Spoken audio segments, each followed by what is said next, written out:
আপনারা দেখছেন press 24 channel.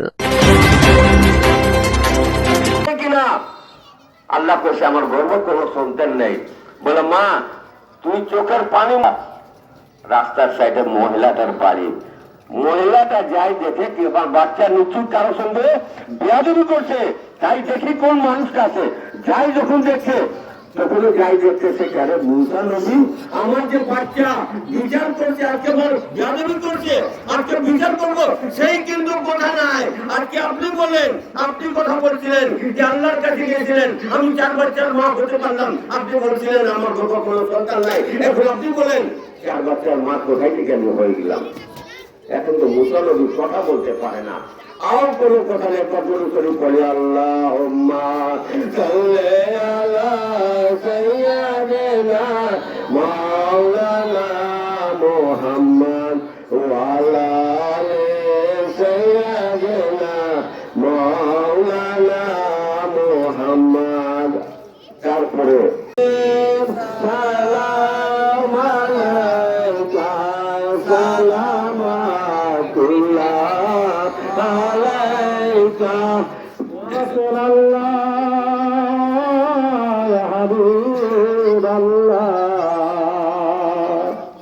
কারবালার করুণ কাহিনী গাদাইল ইয়াজিদ বাহিনী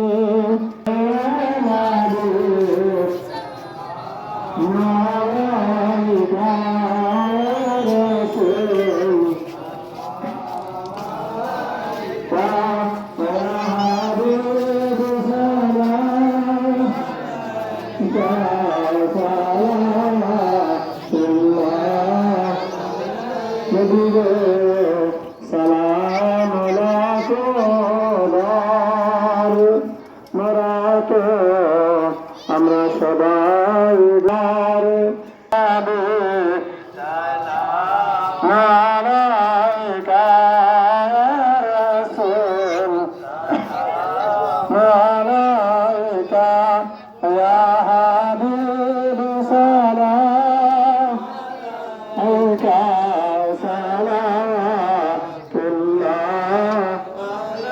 ইয়া রাসূলুল্লাহ ইয়া হাবিবাল্লাহ।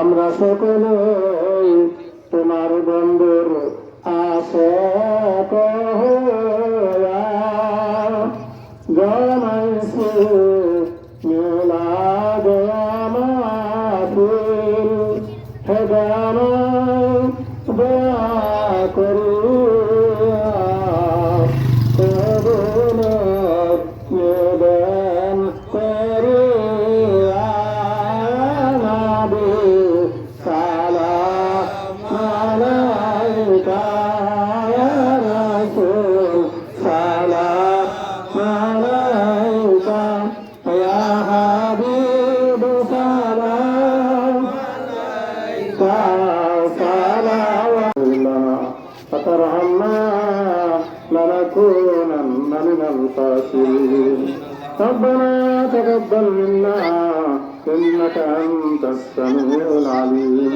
وتب علينا نمسكر তোমার কালাম তেলাওয়াত করলাম, দুরূদ পড়লাম।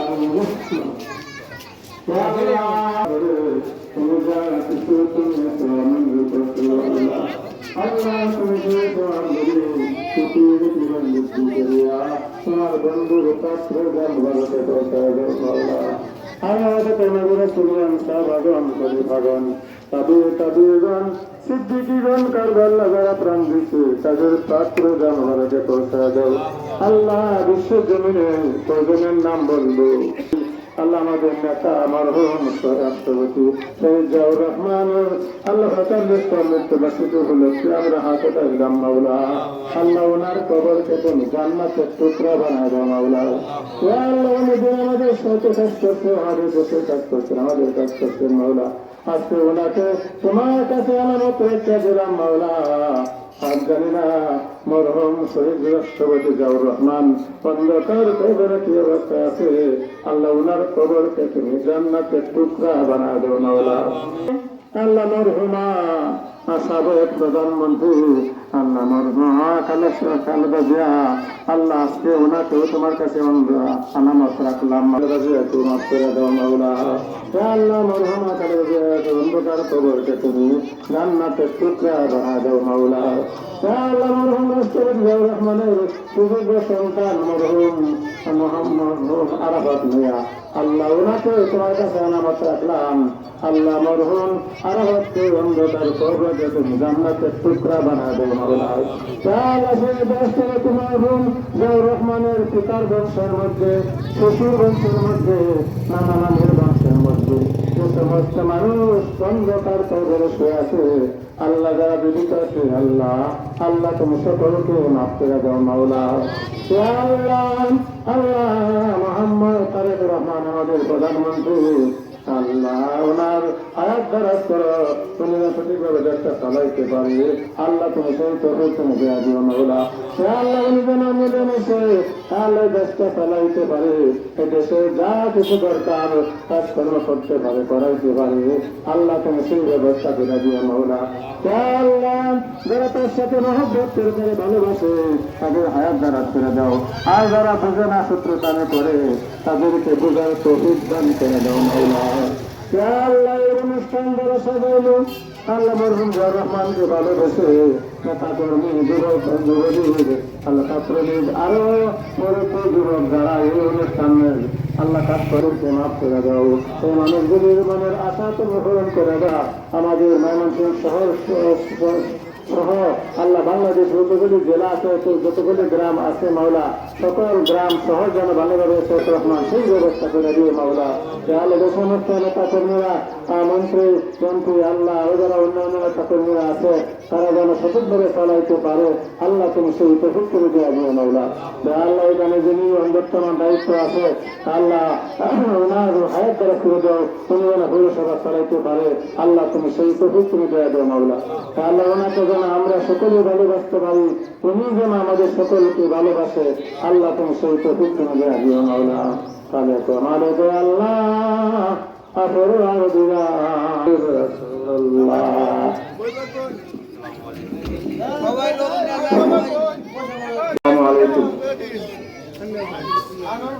আমি সকলের কাছে ক্ষমা চেয়ে নিচ্ছি এজন্যই, যিনি আমাদের এই আজকের অনুষ্ঠানে প্রধানমন্ত্রী হিসেবে অনুষ্ঠানে অনুষ্ঠিত হয়েছে, সেজন্য আমি আন্তরিকভাবে দুঃখিত এবং আমরা সকলে ওনার জন্য দোয়া করব।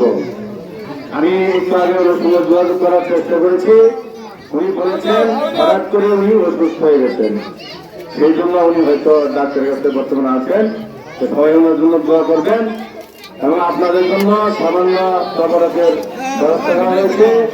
আমরা সকলে এবং তবরক নিয়ে তারপর জায়গা থেকে উঠে গাজার জন্মস্থানে চলে যায়। এবারে আজকে আমি আমার এই সংক্ষিপ্ত বক্তব্য শেষ করছি। আসসালামু আলাইকুম ওয়া রাহমাতুল্লাহি ওয়া বারাকাতুহু।